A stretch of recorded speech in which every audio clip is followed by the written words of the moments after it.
Hello everyone. अभी कुछ घंटे पहले मैंने अपनी टेक्निकल राउंड जो मेरा हुआ था विप्रो में, उसकी वीडियो अपलोड की है। आप चाहें तो उसे चेक कर सकते हैं, वो मेरे चैनल पर पड़ी है और मैं उसका आई बटन में भी लिंक दे दूँगा। और अब मैं बताना जा रहा हूँ अपनी जो मेरा HR राउंड का एक्सपीरियंस था विप्रो में। ये 26 अगस्त को हुआ था और ये भी काफ़ी, इसमें भी कुछ क्वेश्चन ऐसे थे जो मैं एक्सपेक्ट करने ही किए थे। तो चलिए उसके बारे में बताता हूँ। तो पहला तो उन्होंने मुझसे इंटरव्यूअर ने मुझसे मेरे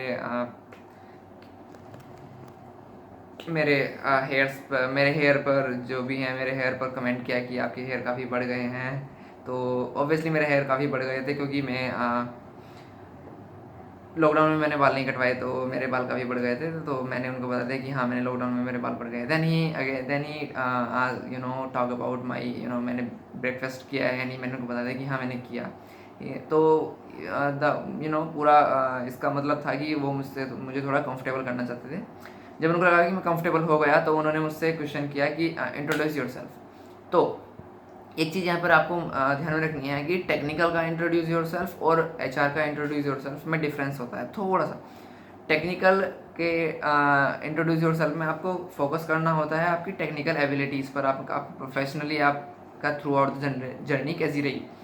और HR में आपको अपनी पर्सनैलिटी का बताना होता है कि पर्सनैलिटी पे ज़्यादा फोकस करना होता है कि आप किस टाइप के इंसान हो। ओके, तो मैंने उनको ज़्यादा वही चीज़ें बताई, लाइकिंग डिसलाइकिंग, थोड़ा टेक्निकल एस्पेक्ट कम रखा। तो ओके, तो मैं तो यही चीज़ें करके ले गया था कि मेरी स्ट्रेंथ और वीकनेस पूछेंगे, कंपनी के बारे में पूछेंगे या फिर कुछ वैसे क्वेश्चन दे सकते हैं लाइक क्विज टाइप के। तो मैं इस टाइप का मेरे माइंड में फ्रेमवर्क बना हुआ था, बट वो टूट गया जैसे ही उन्होंने मुझसे कहा कि अपने आप को एक शब्द में डिस्क्राइब करो। अब देखो, HR राउंड का होल पॉइंट होता है कि आपको जानना चाहते हैं कि आप अलग अलग सिचुएशन में किस तरीके से बिहेव करते हो। ठीक है, तो आप परफेक्ट आंसर इंटरनेट से कॉपी पेस्ट ना ही करें तो बेटर होगा। उनको यूनिक और जेन्युइन आंसर पसंद है रादर देन अ परफेक्ट और repeated answer that people copy from internet. Okay, तो उन्होंने मुझसे कहा कि अपने आप को एक शब्द में बताओ, डिस्क्राइब करो 1 वर्ड में। तो मैंने उनको, ऑब्वियसली मैं इस बारे में बहुत श्योर था कि ऑब्वियसली मेरे उसका नाम भी कंप्यूटर गीक है और मेरी इंस्टाग्राम और ट्विटर ID भी IM कंप्यूटर गीक है। तो मैंने उनको बता दिया like I am a geek. Then he further asked me like okay, backed up your answer. He asked me to backed up your answer like why do you think that you are a geek। तो मैंने उनको बताया कि मैं जो है custom roams के साथ में खेल रहा हूँ और मैंने ब्राविया इंजन 2 को एक्सट्रैक्ट किया था सोनी एक्सपीरियम से। मेरा सोनी एक्सपीरियम था, तो उसको एक्सट्रैक्ट किया था मैं without knowing anything about. Prior knowledge उस टाइम पे मुझको नहीं थी कोडिंग की और इसकी ऑपरेटिंग सिस्टम की क्या लाइब्रेरीज होती हैं, वो मैंने हाथों हाथ ही सीखी थी इंटरनेट से। तो बिना इंजीनियरिंग के सीखी थी। तो मतलब मेरा आंसर इस टाइप से था कि that's why I can clearly state that I am a geek. Then वो कन्विंस हो भी गए थे। ओके, तो तो उन्होंने मुझसे फिर अगला क्वेश्चन मुझसे पूछा कि अपना किसी ऐसे एक इवेंट के बारे में बताओ जो तुम्हें प्रॉब्लम सबसे ज़्यादा हार्ड तुम्हारे सामने आज तक की फेस हुई हो। आज तक की सबसे हार्ड प्रॉब्लम तुमने कौन सी फेस की है। तो मैंने उनको बताया कि फर्स्ट ईयर में ऑब्वियसली उस टाइम पे कोडिंग तो मैं ज़्यादा जानता नहीं था, सीख रहा था लूप्स। और ये लूप्स भी नहीं सीखे थे, इफ एल्स कंडीशन सीखी थी शायद, नहीं लूप्स सीखे थे और इफ एल्स कंडीशन सीखी थी बस। तो मुझ पे उन्होंने मैंने उनको बताया कि मेरी क्लास की जो टॉपर्स हैं, obviously she is very talented girl. तो उन्होंने मुझे एक क्वेश्चन दिया था जो उस टाइम पे मुझे सॉल्व नहीं कर पा रहे थे, तो मुझे दिया था। अब मुझे भी वो सॉल्व करके देना ही देना था। तो मेरा ब्रेन पूरी तरीके से ब्रेन स्टॉर्म हो गया था और तो मैंने उनको, बट एट द एंड में इसमें आंसर था, तो मैंने उनको आंसर दे दिया था। तो मैंने उनको बताया कि ये प्रॉब्लम मैंने आज तक सबसे ज़्यादा फेस की है क्योंकि इसने मेरे दिमाग को पूरी तरीके से यूज़ कर लिया था, पूरा स्क्वीज हो गया था मेरा brain. But at the end मुझ पर आंसर था, तो मैंने इससे ओवरकम कर लिया। तो उनको काफ़ी जेन्युइन आंसर लगा है कि हाँ, ये काफ़ी अच्छी जेन्युइन प्रॉब्लम है, जेन्युइन प्रॉब्लम सॉल्व की है। तो उन्होंने अगेन मुझसे क्वेश्चन पूछा, how do you find solution of a problem. कि वह मुझसे जानना चाह रहे थे कि मेरा ब्रेन किस तरीके से प्रॉब्लम्स को अप्रोच करता है। तो मैंने उनको बता दिया कि एग्जैक्टली मेरे ब्रेन ने उस प्रॉब्लम को किस तरीके से अप्रोच किया था, कैसे कैसे स्टेप्स लिए गए थे। तो यहाँ पे आप इंटरनेट से परफेक्ट साइंटिफिक सॉल्यूशन ना देखें तो ही बेहतर होगा, क्योंकि वे जानना चाहते हैं कि आप अपने आप के बारे में कितने अवेयर हो।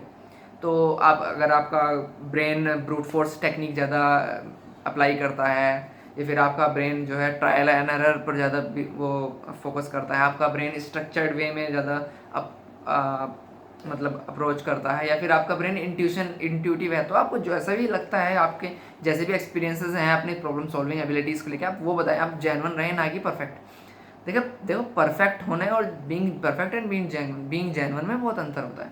परफेक्ट वो देखो परफेक्ट आंसर रिपीटेटिव होते हैं। मतलब ऑब्वियसली अगर आपसे आपकी ये चीज़ें पूछी जाएँ तो लोग इंटरनेट से परफेक्ट आंसर कॉपी पेस्ट कर लेते हैं, तो वो एच आर है, मतलब वो इंटरव्यू है ना, उनके पास ये सेम आंसर कई बार रिपीट हो चुका है, तो उनको पता चल जाएगा इसने कॉपी पेस्ट किया है।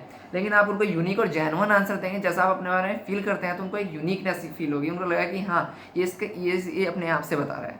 तो आप जेन्युइन रहें रादर देन परफेक्ट। ओके, और ओके, तो then he asked me about कि आपने क्या कोई सर्टिफिकेशन या फिर कोई ट्रेनिंग ली है या फिर कोई इंटर्नशिप की। मैंने उनको बताया कि हाँ मैंने एक इंटर्नशिप की थी सेकेंड ईयर में, summer internship. Then he asked me like are you okay with agreement. This moment पे मुझको पता चलेगा कि मेरा HR राउंड क्लियर है, वो सामने वाला इंटरव्यूअर मुझसे कन्विंस हो गया है।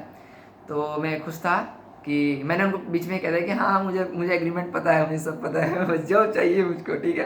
तो मैंने उनको कह दिया बीच में कि I have already got information about agreement। okay, then he asked me can you relocate। Obviously अब ये क्वेश्चन ऐसे थे जिनसे मतलब ये बाद में जब पूछे जाते हैं, जब आपका इंटरव्यूअर आपसे कन्विंस हो जाता है। तो मैंने कहते हैं कि हाँ मुझे कोई ऐसी प्रॉब्लम नहीं है किसी मतलब किसी उसको लेके, किसी लोकेशन को लेके मुझे कोई प्रॉब्लम है, फिर अच्छा है बुरा नहीं है। Then he asked me about my gaps in studies. तो मैंने उनको बता देंगे that I had a gap. तो ओके, तो he ignored it straight away. Then he asked me do you have any backlog. उसका भी मैंने बता दिया कि मेरे आज तक एक ही बैक आई है। Then he said like something like that I hope we will meet soon, fingers cross. He literally did this. तो मैं तो पूरा कन्विंस हुआ कि ये मेरा तो हो गया, मेरी तो निकल पड़ी। देन ही सेड लाइक आप अपने मतलब आप कल कॉल कट कर सकते हो। तो इस इंटरव्यू से अब हमको क्या क्या सीखने को मिला। देखो पहली चीज़ ये सीखने को मिली, आपके क्वेश्चन अनएक्सपेक्टेड होंगे, वे आपको अनएक्सपेक्टेड सिचुएशन में डालना चाहते हैं, ताकि उनको पता चले कि आप अनफैमिलियर सिचुएशन में किस तरीके से बिहेव करते हो, किस तरीके से टैकल करते हो।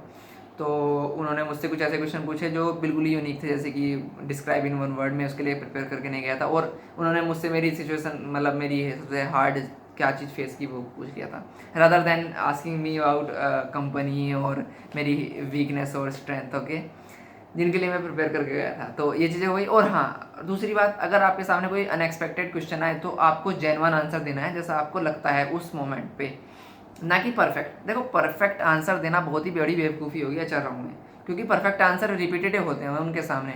वो तुम्हारे जैसे तुम्हारे जाने कितने भाई बहन पहले ही उनको सेम टाइप के क्वेश्चन का आंसर, सेम क्वेश्चन इंटरनेट से छाप के या फिर कहीं से देख के उनको दे चुके हैं, तो उनको पता चल जाएगा कि हाँ यार ये इसने इंटरनेट से देखा है। लेकिन अगर आप जेन्युइन आंसर दोगे उनको, तो उनको यूनिकनेस फील होगी, जो कि आपके लिए बहुत बड़ा प्लस पॉइंट होगा, कि उनको लगा कि हाँ ये रियल टाइम में बंदा आंसर दे रहा है, या फिर ये सामने वाला जो कैंडिडेट है ये रियल टाइम में आंसर दे रहा है। तो जेन्युइन रहें, अपना कम्युनिकेशन ठीक रखें, और परफेक्शन से जितना बचोगे उतना ही बेटर रहेगा। ठीक है, मैं तो यही कहना चाहूँगा। ओके, तो इसके अलावा मैंने TCS का एक टेक्निकल राउंड भी क्लियर कर लिया था 20 अगस्त को। वो काफ़ी standard way of technical round था, तो उसकी वीडियो में ज़रूर डालूंगा, क्योंकि वो बाकी जो कंपनियाँ हैं जैसे कि एक्सेंचर, कॉग्निजेंट और इस टाइप की जो इन्फोसिस इसमें जो होता होगा वो वो इससे ज़्यादा मैच खाएगा रादर देन जो मेरा विप्रो में टेक्निकल हुआ था। और अगर आपको विप्रो का मेरा टेक्निकल एक्सपीरियंस देखना है, मेरी मिस्टेक्स जो मैंने की थी वो देखनी है, तो मैं उसकी वीडियो आई बटन पे और डिस्क्रिप्शन में डाल दूँगा, वो आप देख सकते हैं। तब तक के लिए गुड बाय।